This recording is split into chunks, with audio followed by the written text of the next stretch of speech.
At just 21 years old, Catalina Gutiérrez was betrayed by someone she trusted and believed to be her close friend. This was someone her family had welcomed into their home with open arms, someone Catalina stood by when others chose to distance themselves. But Catalina, having an incredibly kind heart, offered her friendship to this person unconditionally, never imagining that this would be taken advantage of in the most violent and devastating way.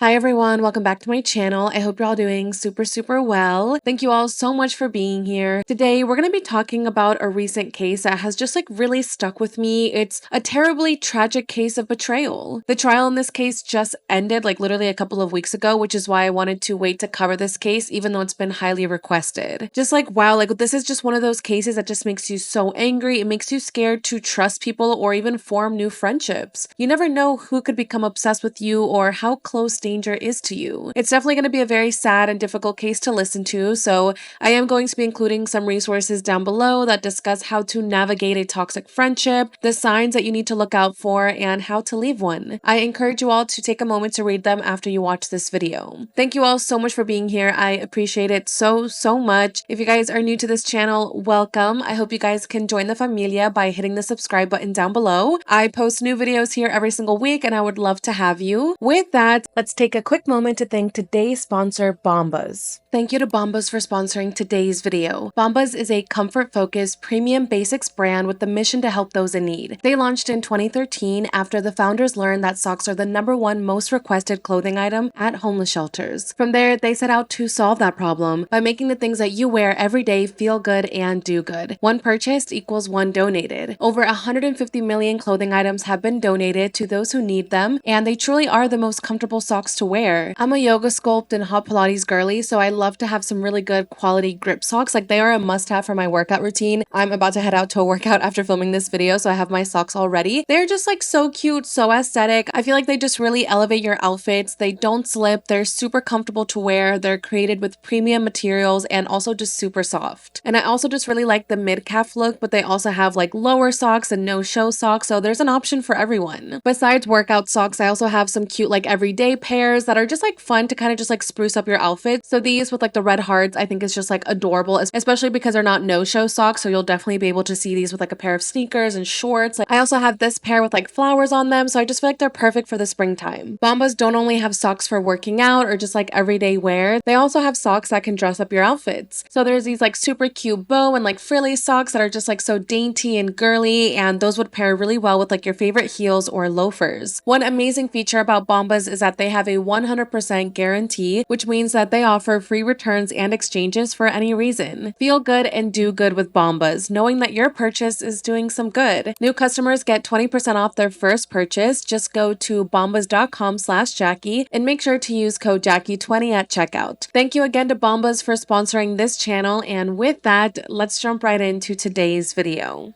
Catalina Gutiérrez, also known as Cata, was born on February 7, 2003 in Argentina to her parents Eleonora and Marcelo alongside her older sister Lucia. Their father, Marcelo, was a well-respected architect and he was Catalina's biggest inspiration. She admired him and dreamt of following in his footsteps when she grew up. Marcelo also had a knack for music and would share his passion with Catalina. They would post videos together with Marcelo playing guitar and Catalina singing, and she would also post videos on social media of just herself singing. As Catalina got older, she even began singing at bars or restaurants, so this was just something that she really enjoyed to do. It was something that everyone in the family was super proud of, especially her father. Catalina also shared a deep and just special bond with her mother Eleonora. Together with her older sister Lucia, they formed a really strong and just loving girls bond. So overall, the family was just extremely close to each other, and their beloved dog Kitty was also a really big part of their family as well. Catalina loved her dog so much, and when Kitty passed away in June of 2023, it was a very devastating loss for both Catalina and for her sister Lucia. She honored Kitty with a social media post sharing photos of their time together and writing, quote, I knew this day would eventually come, but I wasn't prepared. 16 years and 6 months together since I was 4. You've been by my side and we grew up together. Thank you for all the love, the companionship, the kisses, and for your unconditional love. Catalina also got a beautiful tattoo in her honor, which she also shared on her social media. Now, something that stood out about Catalina was that she had always been active on social media, specifically on Instagram and on TikTok, and she even had quite a bit of a following by sharing photos from her travels, from her everyday life, and just like filming herself doing like funny trends and things like that. She grew so much of a following that she even began getting brand deals for things like cameras, vapes, food, jewelry stores, salons, and clothing. So she was really happy with this, like she was becoming like a little influencer and she was happy doing these promotions. As for Catalina's school life, growing up she attended a Catholic school, and when time came to choose a career path, her admiration for her father's work led her to pursue a career in architecture. In 2021, Catalina enrolled at the Cordoba National University, determined to make her own name in the field of architecture. She was so excited for this new chapter, and she went into each project and into every single assignment that she had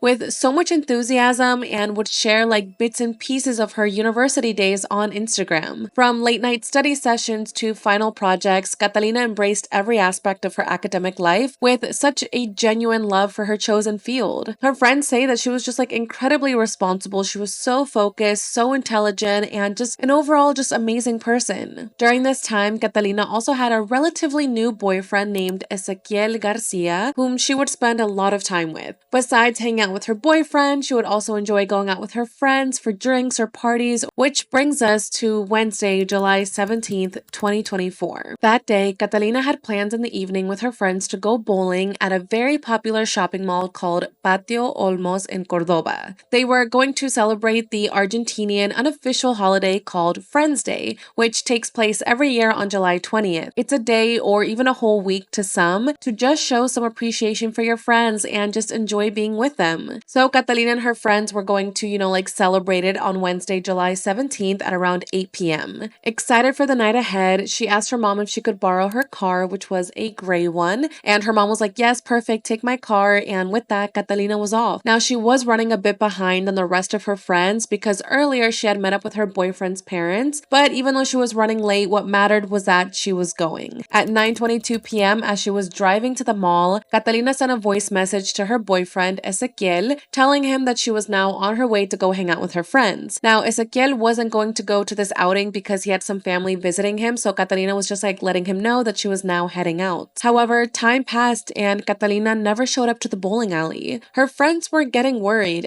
Catalina wasn't answering any of her phone calls or text messages. Ezequiel eventually got word of this and he tried calling Catalina himself, but also kept getting no response. Literally, the last thing that she said to him was that she was driving to the mall to meet with her friends. Like, she was literally on the way there. So what was going on? The phone calls were ringing all the way until they reached her voicemail, meaning that her phone wasn't turned off. Otherwise, they would be going straight to voicemail. Ezequiel kept calling and calling but got no answer. At 11:05 p.m., Ezequiel called Catalina's friend, 21-year-old Nestor Aguilar Soto, also known as Tito or Nuni, who had been part of the plans for that evening. Now, Nestor was a close friend of Catalina's and he would spend a lot of time with her at school or just at each other's houses, along with like other friends to do like school projects and homework or just to hang out. So Ezequiel asked if he had seen or heard from Catalina, but that's when Nestor revealed that Catalina never even showed up at the bowling alley. He said that he was there waiting for her, but that she, quote, stood him up. So he just left the bowling alley and returned home. At 11:07 p.m., Ezequiel's nerves escalated, so he called Catalina's mom, Eleonora. Now, she told him that Catalina wasn't home, which really heightened his concern. And now Catalina's mom was also worried because she's like, wait, why are you calling me asking where my daughter is?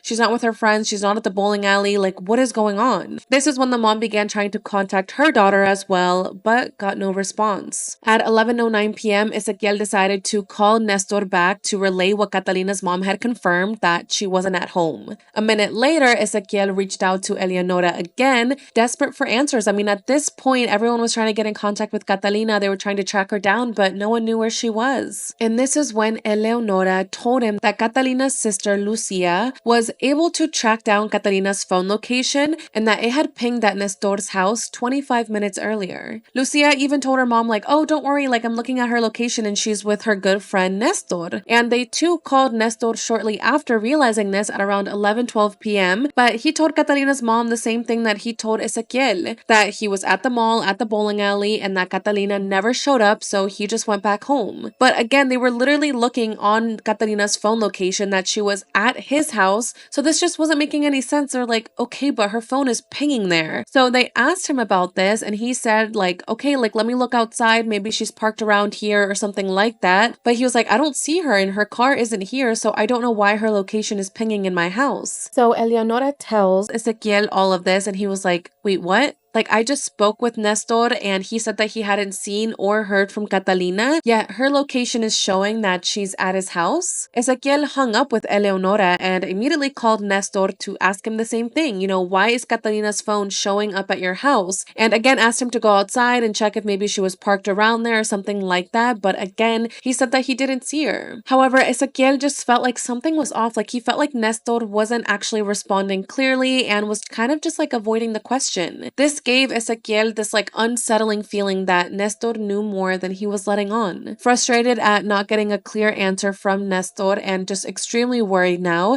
Ezequiel asked his parents for their car and he rushed to Nestor's house. At around 11:30 p.m., Ezequiel arrived at Nestor's house and confronted him, saying that literally Catalina's location was showing that she was right there, and again asked him where she was. Ezequiel said, quote, he replied that he had no idea. He told me again that he had waited for her at Patio Olmos, but when she didn't show up, he went back home. So yeah, Nestor's response was kind of like vague, like almost too calm. Determined to find her as soon as possible, Ezequiel got back in his car along with his friend Franco, and even with Nestor himself, to go out and search for Catalina. Catalina's sister Lucia told Ezequiel that they were going to go file a missing persons report, but asked him to go back to the mall, you know, where they were going to meet for the bowling alley, just in case Catalina had gotten there, but her battery like ran out or something like that, and she was just there hanging out with her friends and everything was fine. So Ezequiel dropped off his friend Franco and was now left alone in the car with Nestor. Eventually, another one of Catalina's friends, Agustina, joined them in his car to help search for her. Now, she was so worried about Catalina, but she was like, you know what? Nestor wasn't. Ezequiel said, quote, throughout all of this, Nestor remained eerily calm. He never showed any sign of being nervous or agitated. At 11:48 p.m., Lucia called Ezequiel again, urgently telling him that Catalina's phone location had just been updated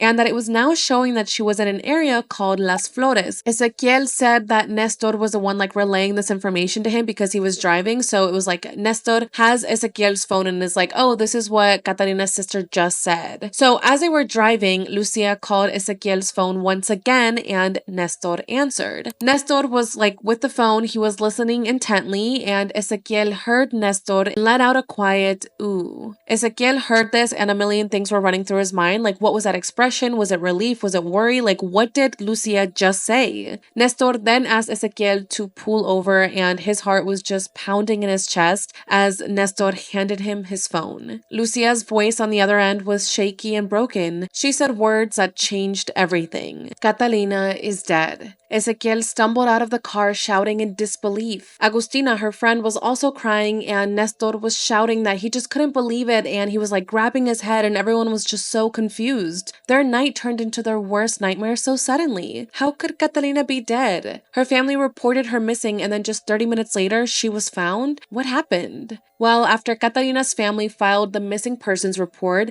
authorities followed the location of her cell phone, which again was updated to an area called Las Flores. When they arrived, they spotted the gray car that Catalina had borrowed from her mom. It was parked, you know, seemingly abandoned and appeared empty. But as authorities approached the car, something caught their attention. The car looked like it had been tampered with, as if someone had tried to set it on fire. Authorities moved closer and unfortunately made a very tragic discovery. Catalina's body was lying in the back seat. There were traces of alcohol in the vehicle, leading police to believe that someone tried to light the car on fire, but failed. This is because the car had no openings for oxygen to enter, so the only thing that burned inside the car was a blanket, which actually caused burns on Catalina's neck and on her arms. Right away, as soon as they heard this, Ezequiel, Nestor, and Agustina rushed to the police station to meet with Catalina's family. They were all there crying, devastated, heartbroken, and just confused. Everyone was hugging each other other, and Nestor was also hugging Catalina's mom and asking himself, who could have done this? Like, why would someone hurt her? He was also frantically looking for a phone charger, and everyone says that Nestor just appeared like very frantic. Police began questioning those closest to Catalina, and when Nestor was questioned, red flags shot up right away. When questioned about how he went back home after waiting for Catalina at the mall, an officer said that Nestor became, quote, noticeably nervous, fell silent, and was unable to provide an answer regarding the time that he got back home. Nestor said that he didn't see Catalina that entire day and just kept glancing down at his phone and said that he couldn't remember if he took an Uber back home or like a Cabify back home, and he was just like very nervous, and everything that he was saying was just very inconsistent. When investigators continued questioning him about the time that he got home or how he got home, Nestor crumbled under pressure and confessed. He said, quote, I killed her. I ruined Catalina's life. I ruined my life. I ruined the lives of our families, and I am very sorry. He then revealed that Catalina was the love of his life. I know, it was just extremely shocking to everybody that heard this and to the investigators themselves. They, of course, thought that he was a little sus and a little sketchy because his statements weren't matching up, but they didn't expect him to just sit there and just confess to everything. So, 28 minutes after his questioning began, Nestor was being placed into handcuffs and taken to prison.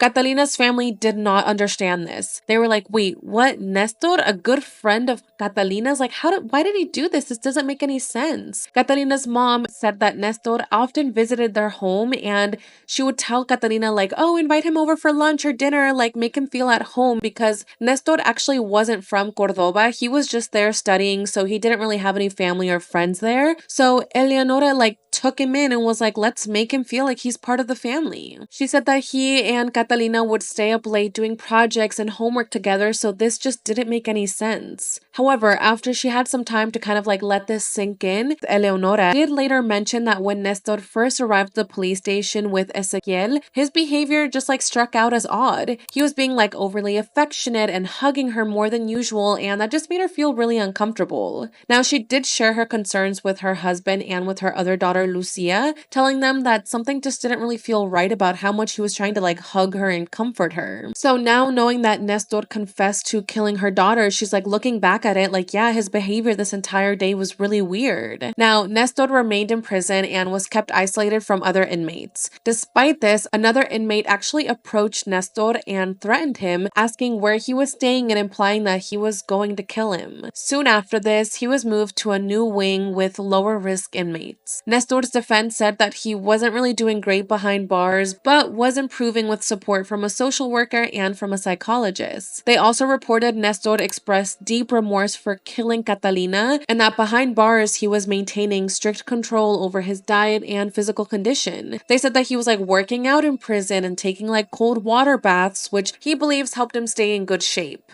He also had been given architecture books to read during his free time. So yeah, that's just like a little bit about how Nestor was spending his time in prison awaiting his trial. He was reading books and working out and just like getting in the best shape of his life. Now, Nestor was being charged with simple homicide, but it was later changed to aggravated homicide with malice and gender-based violence. According to the prosecution, gender-based violence, or as we better know it, femicide, doesn't necessarily require like a romantic relationship. It can happen in various types of relationships, like couples, ex-couples, and with people who have no prior romantic relationship. They emphasize that what matters is that the aggressor feels more powerful than the woman, using that power to harm her and, in Nestor's case, to kill her. While Nestor was in preventative prison, Catalina's preliminary autopsy revealed that she died from asphyxiation due to strangulation after she had been violently beaten. She had at least 4 marks consistent with being beaten with a fist to her face and to her head, and her wrists were also tied with tape. Catalina's body also had various burn marks, which happened post-mortem. Now, this ruled out the hypothesis that she had died from carbon monoxide inhalation. The preliminary autopsy also ruled out any sexual assault attempt. Now, it was extremely hard for the family to hear these details, like to hear that their daughter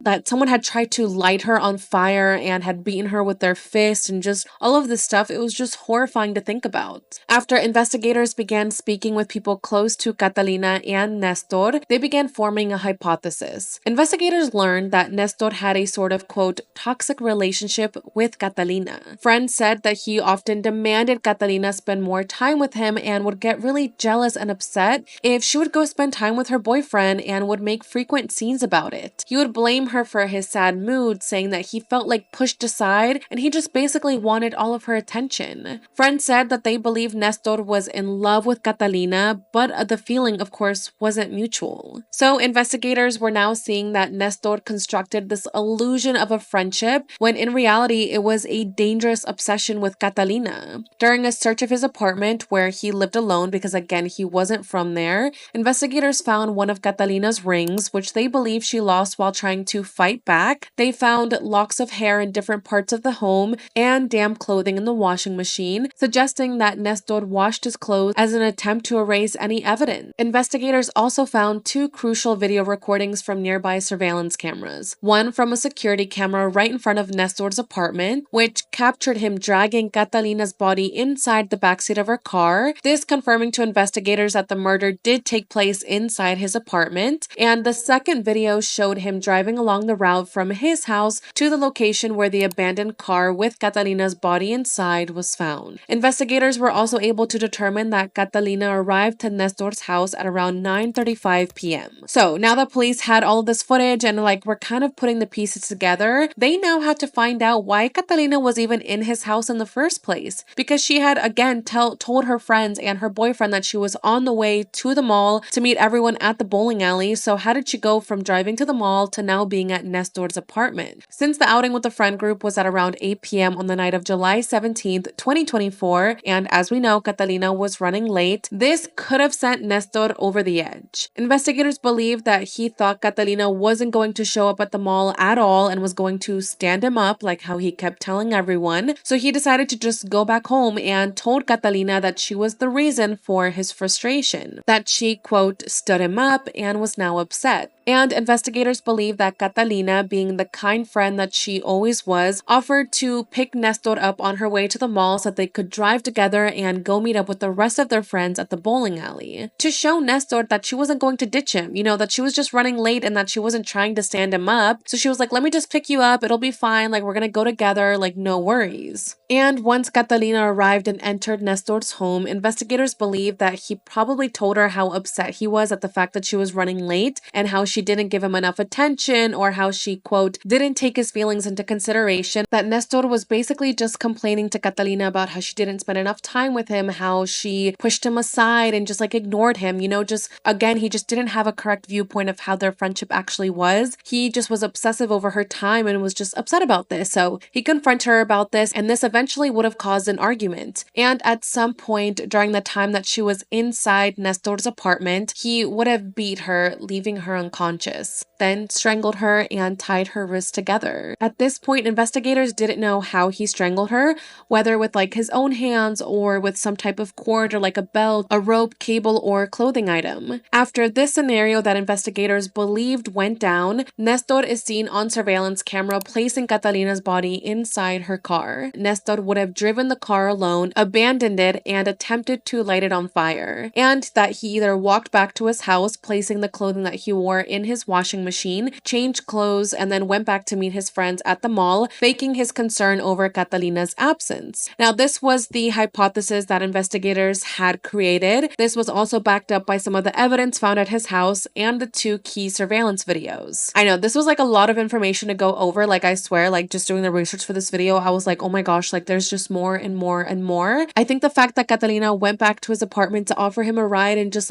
kind of calm him down is just so heartbreaking, because again, she just truly saw him as a friend and just didn't want to hurt him. So it's just terrible to think about what went down inside that apartment and how she must have been so confused and just scared as to why her friend was doing this to her. Now, although there was a strong case, there was still concern over Nestor's confession, since for his confession to have legal value, he must repeat it during formal questioning or at the trial. The key question was whether he would stick to his statement when questioned by the prosecution, who said that the evidence against Nestor is just overwhelming. In regards to Nestor possibly not repeating his confession or changing it during the trial, the prosecution said, quote, "In that that case, what the defendant says or doesn't say will not have any impact. They can lie freely, they can deny the facts, but the evidence gathered against them is very important. And the cause of death is clear: asphyxiation due to strangulation. So not only was Nestor's confession a concern, but there was also some confusion as to how he got back home after he abandoned the vehicle and Catalina's body. Now, if he walked home from the spot where the car was found, it would be like a 24-minute walk. But if he just drove, it would be only like 4 to 5 minutes. So here's the timeline that kind of caused some confusion. At 11:01 p.m., he is seen driving Catalina's car and turning at a corner 50 meters from where her body was found. Then at 11:04 p.m., a different car is seen at the same corner, stopping, turning the headlights off, and then someone exits the vehicle and goes towards the spot that Catalina's body was found. Then, two shadows are seen walking back and getting into the parked car, and the headlights are turned back on and the car drives off. So this raised questions about whether or not he had a ride back home or if he had help with the murder and with abandoning the car and just like getting rid of evidence. Just a few minutes later at 11:12 p.m., just less than 10 minutes after abandoning the car and Catalina's body, is when Eleonora called Nestor. As we mentioned earlier, Nestor tells her that he doesn't see her car outside or anything like that. Reflecting back on this, Eleonora also noticed that Nestor would like type and then stop. Like, you know how you can see like the typing bubble on iMessage or on like WhatsApp? So she would see him like trying to type something and then he just wouldn't send anything. This also applied to the voice messages that he was sending her. She would see him begin to record a voice message, but then he just wouldn't send anything. So now looking back at that, she thinks it's weird. Like maybe he was just trying to get his story straight and he would type something and then be like, wait, never mind, that's not going to make sense. Like that doesn't go with my story. He would delete it and then type something new. So anyways, going back to the timeline that caused confusion for investigators, the fact that Nestor spoke with Eleonora at 11:12 p.m. and said that he was at home would coincide with someone giving him a ride, since again, if he walked, he wouldn't have gotten home until 11:29 p.m. Another thing making investigators believe another person or maybe persons were involved were statements from witnesses who lived in the houses near the area where Catalina's body was found. They said that they heard 2 or 3 people discuss the fact that they were going to light the car on fire. So investigators had those things to consider. Like if these witnesses are saying that they heard multiple people discussing this, then who was helping him out? Like who helped him get rid of the body and abandon the car? So yeah, investigators had those things to consider and said that at the moment, there was a 90% chance that Nestor had no assistance from anyone else, but in order to say for sure, they were still analyzing camera footage and are waiting on the key analysis of Nestor's cell phone, which was in the process of being examined. This is where they might find some proof of either premeditation or who he had contact with before and after the murder. For example, if he called someone to come pick him up and drive him back home, or, you know, just find more evidence about his toxic behavior towards her. The prosecution said that his phone will be one of the most important elements in the trial. Investigators were also still waiting on the analysis of the blood and fingerprint traces found inside the car where Catalina's body was located. This way they could confirm if any other DNA besides Catalina and Nestor's was present, which again could help them confirm whether or not someone helped him get rid of her body and abandon the car. While investigations continued, Catalina's family had to say their final goodbyes. Her family decided her remains were to be cremated and scattered in her hometown of Achiras, a place that held so many childhood memories for her. And to further honor Catalina's memory, a memorial bench with a plaque bearing Catalina's name was placed at the Cordoba City Council Center as a tribute to the life that she lived and the impact that she had on those around her. Catalina's parents were there during the reveal, and of course they were just extremely emotional, but also very thankful for this beautiful way to honor her and just, you know, keep her name alive. Catalina's mom was just especially emotional during this and said that every day is a battle and nothing will ever bring her daughter back, but she just hopes that her case can help other parents and young women learn to recognize signs in toxic friendships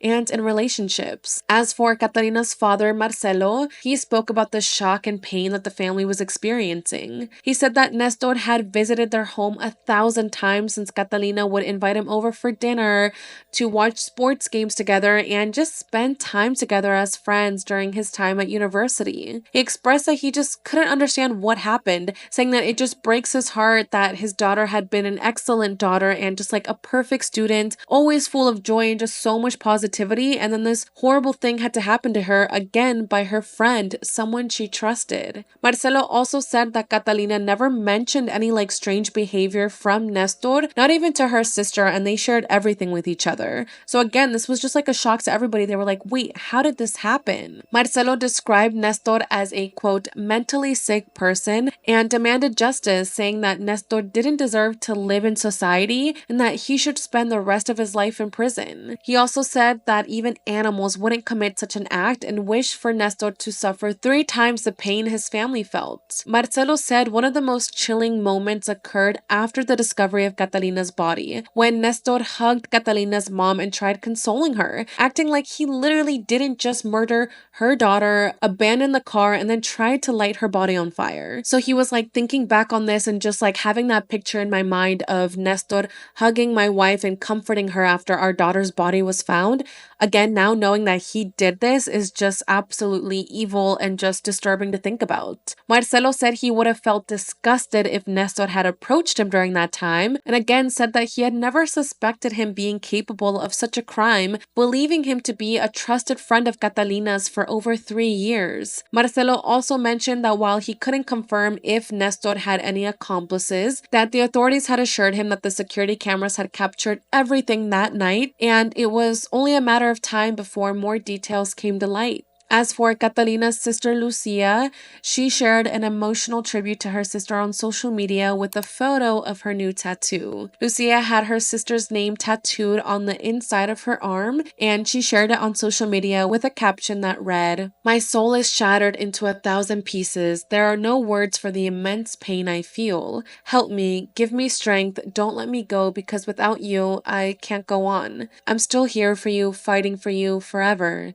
Justice, justice, justice for you, beautiful." Catalina's dad also got a tattoo in memory of his daughter shortly after Lucia. Her friends and classmates from her university also posted a tribute in her memory, which was her empty seat on the first day back at classes. There was a poster on it that read, "Gata should be here with purple flowers." Along with this, students distributed purple ribbons in Catalina's memory. It was just really hard for everyone to see her seat now empty, and also knowing that one of their classmates confessed to killing her. One of Nestor's old classmates came forward via Twitter post that quickly went viral. She said that Nestor had harassed her during a camp. She said that she had repeatedly spoken to a supervisor about strange behavior from him, but that her concerns were ignored. She wrote, quote, "He had to kill a girl for them to realize." Now later in a news interview, she revealed more details and clarified that she actually never made like a formal complaint due to her shyness, and also spoke about an incident where she didn't want to be intimate with Nestor, saying, quote, "He insisted several times when I told him no, and I had to push him away from me." And after this, she said that he began bullying her and told her that she was dyslexic after failing a math test. She also said that Catalina's murder could have been prevented if her concerns had been taken seriously at the time. Now, she lost contact with Nestor, but he still followed her on Instagram, and she revealed that after Catalina's murder, Nestor actually viewed her Instagram story, which, looking back at this, is crazy that like after committing a murder and like pretending to be sad about her death, he was like scrolling through people's stories just like as if nothing had happened. However, she did say that none of this surprised her though. Nestor's mother, Jeanette, also did an interview with the news channel where she spoke about her son. She described her son as like a kind person, loved by everyone, and said that no one expected what happened. She expressed the immense pain and grief her family was experiencing and says that it feels like they are dead inside. She insisted that her son never had any problems with anyone, never harassed anyone, and had no history of complaints, saying that he was like an excellent student, an excellent friend, and a great family member. And she feels responsible and just like guilty for not noticing all of the stress that he was under. She said she felt as if he was going through a difficult time, that he was just not mentally well, and believes that this could have happened to anyone. Now, regarding Catalina, the mom said that Nestor and Catalina were never in a romantic relationship. She explained that she didn't really know Catalina that well and that this wasn't meant to harm her specifically. She feels that unfortunately Catalina was in the wrong place at the wrong time, like that Nestor didn't plan to murder her that day, that it could have just been anyone because again, she believes that her son's mind failed him. She said for her, mental health is a huge concern, especially for men, as society doesn't allow them to express vulnerability or emotions. She said Nestor was an only child, so he was just always around friends. Jeanette emphasized that she doesn't want her son to avoid facing the consequences of his actions, and while she acknowledged that he committed a horrible crime and is where he needs to be, as a mother, it's very painful for her to know that her son did this horrible thing and is now in prison. She said that her son was compliant with officers from the very beginning and disagreed with the notion of this being a femicide, stating that this was actually a homicide. Now, she ended this interview by stating that she hasn't spoken to Catalina's family and said that there isn't enough time on earth to give them her condolences and that she can't put herself in their shoes. After this interview, the reporters pointed out the contradiction between what Nestor's mother was saying about the relationship between him and Catalina and then what Nestor said himself in his own confession, where he admitted that Catalina was the love of his life. They also said that Nestor was in fact not compliant from the very beginning, despite what Jeanette was saying, since he lied at first and even pretended to help Catalina's friends and family search for her while knowing the entire time that she was dead. The reporters clarified that they weren't accusing Jeanette of defending him, but they were just pointing out these discrepancies. So yeah, that's basically what Jeanette had to say about her son during the interview. A lot of people were judging her and were like, why are you trying to defend your son and make him out to be this good person who just made this minor mistake? While other people had in a way empathy for, Nestor's mother and felt bad for her because, as a mother and as a parent, it can be hard to accept that your child isn't who you thought he was. Now, fast forward to 2025, the trial was supposed to begin on February 27th. However, it was actually postponed because Nestor was admitted to a psychological assistance center. There, specialists concluded that he was going through a, quote, an acute emotional episode reactive to his legal situation, accompanied by anxiety, distress, irritability, spontaneous crying, death-related thoughts, and suicidal planning. And he also complained about not receiving any sort of medication to help with this. So in light of this, the trial was postponed until his examination showed that he was psychologically stable. Now, once this news was made public, Catalina's family was extremely upset with this. They felt like Nestor was trying to postpone the trial as much as he could, that he was just making up any excuses to just postpone the inevitable. Catalina's sister Lucia shared a post on social media saying, quote, now you don't want to face what you did. But after a new examination reported Nestor was stable, the trial officially began on Thursday, March 6, 2025. He was being charged with aggravated homicide with malice and gender-based violence, which could result in a minimum 35-year sentence. On the first day, Eleonora, Lucia, and Ezequiel testified. Now, Eleonora spoke about how she always welcomed Nestor into her home with open arms, while Nestor, whose head was down, didn't even lift his head at all during her testimony. He did cry though, and at one point he whispered, "Forgive me." Now, he was actually reprimanded during court and was told that he could not address the family, and Eleonora told him, quote, "The only person who can forgive you is Catalina, and she's no longer here." Later, Lucia and Ezequiel spoke about Nestor's jealous behavior towards Catalina. On the second day of the trial, 3 of Catalina's friends also testified. Ornella was the first one, and she said that during the first years at university, she and Nestor developed a close friendship. Now, she considered him a best friend and practically a brother, and they would share everything and just spend a lot of time together. However, over time, their relationship began to change. Ornella said that they grew apart due to different expectations about their friendship. So she explained that his need for constant attention just made her feel really uncomfortable, and she wasn't willing to spend that much time with him. While Ornella had many groups of friends, for Nestor, who again was from out of town, his friends were like family, so he just expected much more from them. And because of this, Ornella eventually distanced herself from him. She said that Nestor formed similar bonds with other females, saying, quote, "He went through phases, first with Luna, another one of Catalina's friends, then with me, and then later with Catalina." She also said that Nestor often compared his friends to one another and would try to create like conflicts between them. Ornella did clarify that Nestor never raised a hand at her or like never raised his voice at her, and she ended her testimony with a very strong statement. She said, quote, "He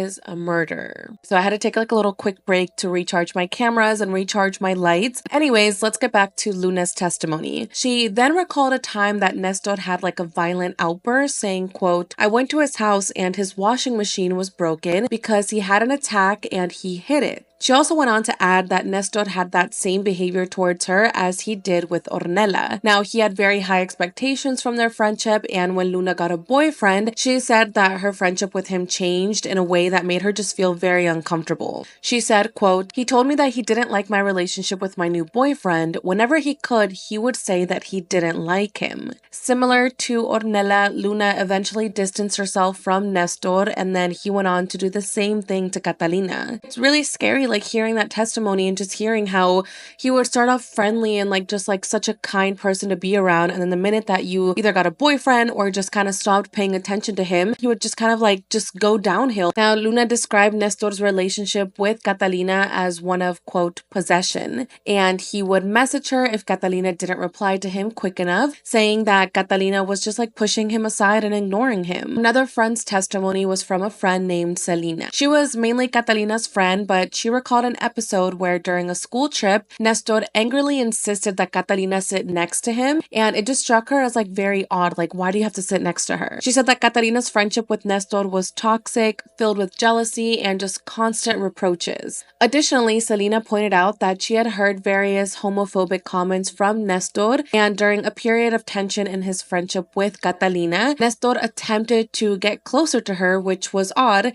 since she was more of Catalina's friend, like she wasn't really his friend. So she was like, why are you trying to get close to me all of a sudden when like you and Catalina aren't even friends and I'm her friend? These three testimonies revealed a repetitive pattern of behavior in Nestor, a desire for intense relationships, a need for control, and just pathological jealousy. His grandmother also testified on the second day of the trial, and she spoke about how she was his main caregiver since Nestor's mom, Jeanette, was a very young mom and worked a lot, and since his father really wasn't in the picture. She recounted how she would take him to school, how she would attend like parent meetings, and even would take him to the doctor. She added that Nestor was a model student, always getting excellent grades and even doing other students' work for them sometimes, and never had any complaints from his school about his behavior. She was a very proud grandma, but she also said that she does recognize the severity of his crime. She always knew that Nestor had psychological problems, but that he just didn't receive any support or help for this. She added that Nestor had shown signs of emotional deterioration in the recent months, saying, quote, "He has very little hair, it's falling out."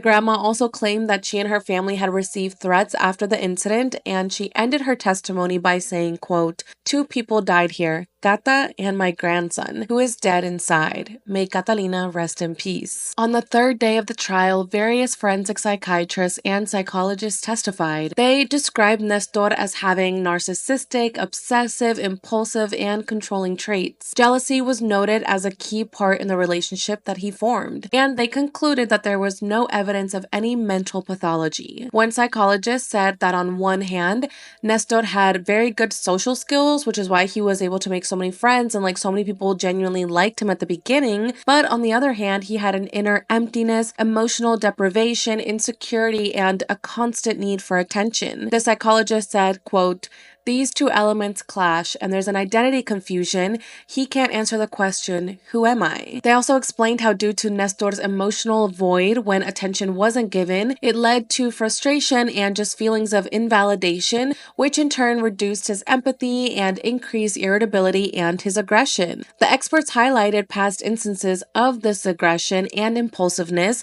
which stemmed from frustration. One example was when he got so mad that he like hit his washing machine and broke it, And again, all of this happened because something went wrong. Like, that's like a very exaggerated reaction to have. And another situation with other friends where during a card game, Nestor became upset when others didn't want to play something else and he ended up making a scene. Now, in terms of the murder itself, the experts confirmed that Nestor was fully aware of his actions during the attack and during the murder, which ruled out the possibility of him being declared legally insane. They also dismissed the idea that Nestor acted in a state of, quote, violent emotion at the time of the crime. On the third day of the trial, the full autopsy report was revealed. It was confirmed that Catalina was strangled with a rope. She suffered various beatings to her face, like I mentioned earlier, and specifically to the left side of her face, with bruising in her eye, cheek, eyebrow, and temple area. These beatings were caused by direct blows. In addition to the beatings, the forensic experts indicated that Catalina was gagged and bound at the wrists, leaving marks from adhesive tape. The forensic experts agreed that the violence was inflicted in a short period of time, which could indicate a clear intention to kill Catalina quickly and efficiently. Catalina tried to protect herself from the attack, which was evidenced by the bruises at the base of her tongue. She tried so hard to defend herself, but Nestor practiced calisthenics, a type of training using exercises only with one's own body weight,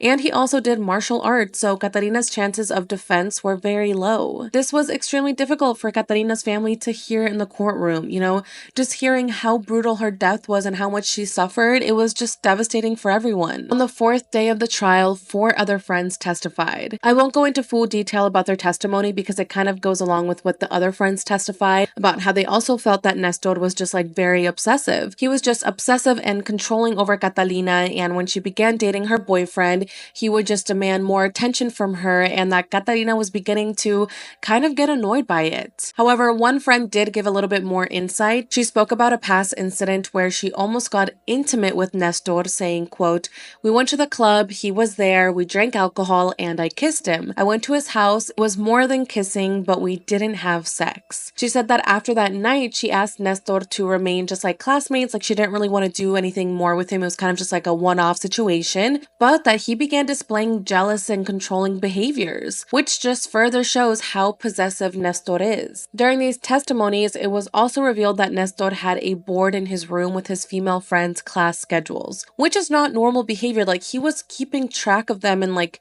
in a way, kind of stalking them. On the 5th day of the trial, which was on March 14th, there was actually a major development. The prosecutor, Marcelo, proposed to change the charges against Nestor. Initially, Nestor was being charged with aggravated homicide with malice and gender-based violence. Now the prosecutor was arguing that the murder was about Nestor trying to cover up his earlier physical beating of Catalina, and now he was wanting to change the aggravating element of malice to criminis causa, which basically means that Nestor killed Catalina to hide the fact that he had attacked her earlier. The gender-based violence charge, however, remains, and he can still face a minimum of 35 years. Prosecutor Marcelo said, quote, "The femicide charge remains in place, but the other aggravating factor has been changed to criminis causa. In this case, he first beats the victim because he was so angry that she wasn't giving him the attention that he wanted, and then he kills to ensure his impunity." Nestor's defense, Angela, insisted that he wasn't a psychopath,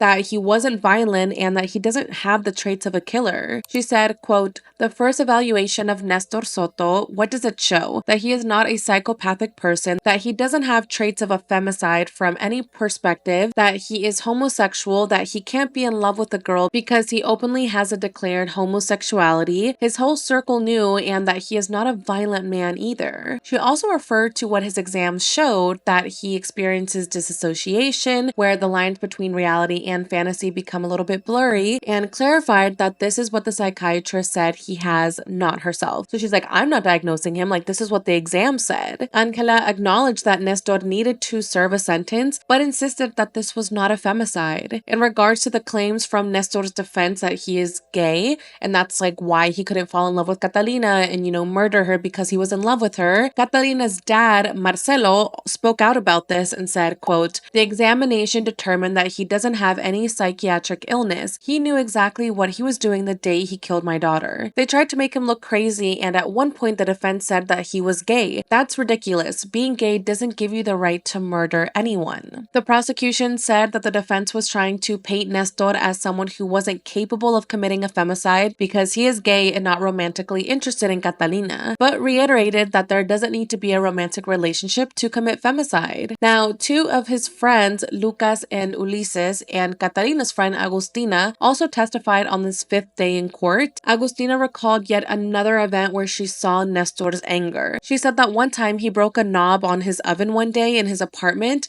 but no one gave it that much importance at that moment. Lucas also said that Nestor 100% should be charged with femicide, saying, quote, "He betrayed Cata. He made her believe that they were friends and that he trusted her, and then he betrayed her. He killed her. He's a coward." Ulises, although agreeing with the facts, said that it cost him a lot to come to terms with accepting that his friend is a murderer. He said Nestor simply couldn't understand that Catalina had a boyfriend and that she couldn't give all of her time to him. In an interview with Catalina's father, a day before the sixth day of the trial and what happened to be exactly 8 months since her murder, he said they are waiting with a lot of anxiety, sadness, and just pain regarding whether or not Nestor will testify. He also said that they are very optimistic about him getting the minimum 35-year sentence. When asked, where he gets the strength to keep on going during this terribly hard time, Marcelo said, quote, "It's the love I have as a father that we still have for Catalina and that we'll have our whole lives." He also says that he has gotten closer to his faith in the Catholic Church and has had tremendous help from 2 priests, but that despite all of this help and all of the support, it's just still very difficult to go through everything. The sixth day of the trial began on Tuesday, March 18th, 2025, and the messages between Catalina and Nestor in the hours leading up to the murder were unknown until now, as well as Nestor's side of the story. Detective Rodolfo Palazzi presented the analysis of both their phones and revealed Nestor's attempt to create an alibi. On the day of the murder, the messages between Nestor and Catalina started at 6 p.m. as they planned to meet at the bowling alley. At 9:27 p.m., Nestor called Catalina twice, but she didn't answer. At 9:32 p.m., they spoke on the phone for about 5 minutes. Catalina arrived at his house just a few moments after this, and she parked her car in front of his apartment. Through video surveillance, we know Nestor came out, approached her, talked to her, and then Catalina went inside his apartment. Now, that was the last time that she was seen alive. Once inside the apartment, as we know, Nestor murdered her. Now, he actually did speak on this day of the trial and said that he and Catalina got into an argument once they were inside his apartment, and he claims that Catalina slapped him, and this is what made him explode. He said that while he was finishing getting his things to leave to go meet the friends at the bowling alley, Catalina and him got into an argument, and Nestor said, quote, "I remember I answered her rudely. I got mad and told her to leave. That's where she got mad." And again, he claims that Catalina slapped him. Now, we don't know if this is true or not. We have no idea what actually happened inside the apartment. The only person who knows the truth is Nestor, and can we really trust what he's saying? He then went on to testify saying, quote, "I reacted by hitting her, and then I told her, 'Kathy, I went too far. I'm sorry.' She said, 'You idiot, you hit me really hard.' She grabbed me by the shirt, and we both ended up on the floor fighting." He then says he took Catalina into a headlock while they were fighting on the floor, and then he strangled her. Nestor said he began thinking what to do once he realized that Catalina was dead, and he said, "It crossed my mind to kill myself, to take the car and crash it. I saw the alcohol on the top of the refrigerator, and I thought, I'll set myself on fire here in the apartment. I didn't know what to do. I paced back and forth, sat down, and just didn't know what to do." After this, he says he placed Catalina's body into the car and began driving until he arrived at the spot that Catalina was later found at. He said, quote, "I pulled over. I didn't want to drive anymore. I wanted to myself. I grabbed the alcohol, poured it in the car, and poured it on myself too. I lit a match and it slowly started to catch fire. The fire was slowly spreading and I didn't have the balls to stay, so I began walking away." Detective Rodolfo then showed messages that Nestor had sent to Agustina and Ulises after he murdered Catalina to help create an alibi, saying that the night was canceled because Catalina never showed up. So he sent these messages while Catalina was already dead. Nestor even sent messages to Catalina's phone to make it seem like he was waiting for her at the bowling alley and that she stood him up, etc. At 9:58 p.m., he messaged her asking what was going on. Then at 10:06 p.m., he told her that he was just going to head back to his house since she never showed up. He even called her and then hung up quickly. So again, he was just doing all of this to create his alibi. Like, he knew that she wasn't going to show up to the bowling alley. He knew that she wasn't going to reply to the messages or call him back because he had just murdered her. During the presentation of this evidence, Nestor, like during the trial, kept his gaze fixed on the images without really showing any signs of like emotion. Like, he didn't seem nervous or uneasy, while Catalina's parents were literally breaking down in tears when they saw the moment that their daughter was being dragged out of the apartment dead. It was again just horrible to hear these details and to have to see it themselves, like to see her arrive alive and just like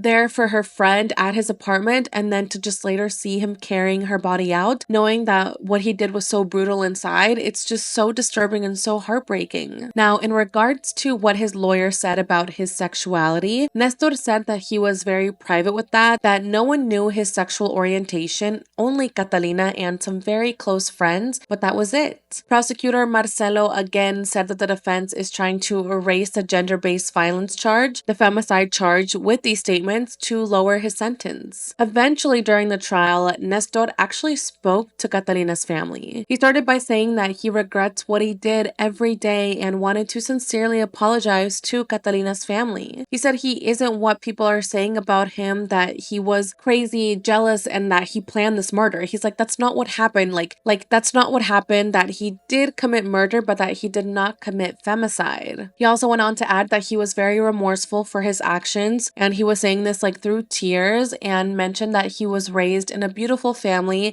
and that he had the perfect life before ending up in prison. He said he misses his normal life, like going to school, studying, and being with his friends. He also added that when he confessed to the police during his first interrogation, he even asked an officer to go find Catalina's father so that Catalina's father could kill him for what he did to his daughter. On the final day of the trial, Wednesday, March 19th, 2025, Catalina's mother, Eleonora, also spoke. She was unable to hold back her tears as she spoke directly to Nestor while holding hands with her husband. She even asked him to look her in the face, saying, "Look at me, Nestor, look at me." But he kept his head down the entire time. She continued with, "I'm never going to see you again, and I'm sure this is the last time I will look at your face. I deeply regret the day that Catalina met you. And I want you to know something that has stuck in my head. What I've heard you say, that you had a perfect life and that now you're in a prison cell. Well, do you know where Catalina is? In a coffin. That's where my daughter is because of you." She also added that she still couldn't believe she welcomed him into her home, always offering him meals or whatever she could,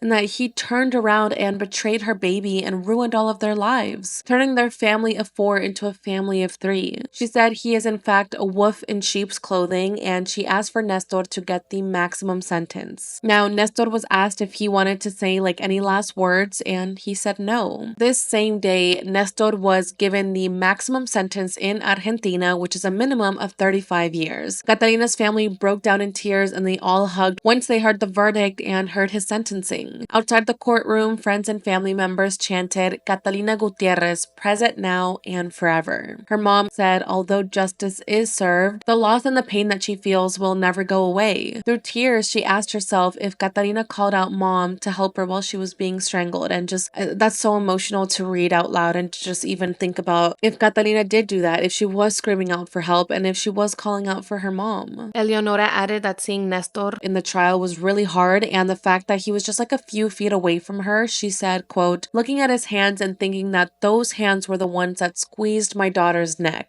As for Catalina's dad, Marcelo, he also spoke out. He said that it will be very hard to go back home realizing that this is all truly over, that Catalina won't ever step foot back in the home. He also said that it was like really appalling hearing Nestor's like apology during the trial, saying, quote, "It was awful to hear him. I felt disgust, helplessness, and rage. He talked more about himself, about what he's accused of, than about the incident itself. He's a psychopath through and through." Catalina's sister Lucia shared some stories on social media where she says that justice has been done and that now her sister can truly rest in peace. She told Catalina that she promises to honor her life forever and that she just loves her so much. She also shared a post with the photo of Nestor and said that she wishes him the worst, saying, "Human justice doesn't repair, but it punishes. May you rot in there. May you suffer every day 3 times as much as we do. May the thoughts in your head kill you, remembering what you did to your friend." Nestor's apology means nothing to Catalina's family. He will still be able to see his family, even speak to them through jail, and maybe even hug them. But Catalina's family will never get the chance to do any of that again because Nestor chose to end her life in such a brutal and terrible way. It's just terrible, this entire case. I mean, my heart just hurts so much for Catalina during her final moments, thinking of her trying to fight off Nestor and just being confused and shocked and just thinking like, why is my friend doing this to me right now? Again, I just hope the best for Catalina's family. I know it's going to be very difficult for them to get through this process, but you know, they have so much support from their extended loved ones and from friends and from the community. So I want to end today's video with a post that Catalina's father shared on social media. It's pretty lengthy, so I'll only share a couple of sentences that just really touched me. "One day I will write to you just to tell you how unbearable your absence is, that lump in my throat when I think of you, that burning in my eyes when I look at your photos. I will tell you that life stopped being so beautiful, that the sun dimmed a little, that the night lost its magic and is now just dark. I will tell you that laying my head on my pillow means closing my eyes and trying not to miss you, and I never fall asleep without saying to you, good night. I love you." I am sending so much love and so much support to Catalina's family. I am so sorry for their terrible loss, you know, their terrible loss of beautiful Catalina, of her spirit, her laughter, her smile, and the life that she was supposed to experience, surrounded by those who truly loved her. I will keep you guys posted if there are any new developments in the case, if he tries to appeal, or if something happens. I will definitely let you guys know by either doing a part 2 or leaving a comment down below. Thank you guys so much for listening to today's video and just being so amazing. Like I said, I know it was incredibly difficult to hear these details, but if you or someone you know is dealing with a toxic or just abusive friendship or relationship, I encourage you to check out the resources I have linked down below. I would love to know what you guys thought about this case, and yeah, that's pretty much all I have to say. Thank you guys again so much for being here. I would appreciate it if you guys could subscribe before you guys exit this video, and yeah, with that, I will see you all in the next one. Bye, familia.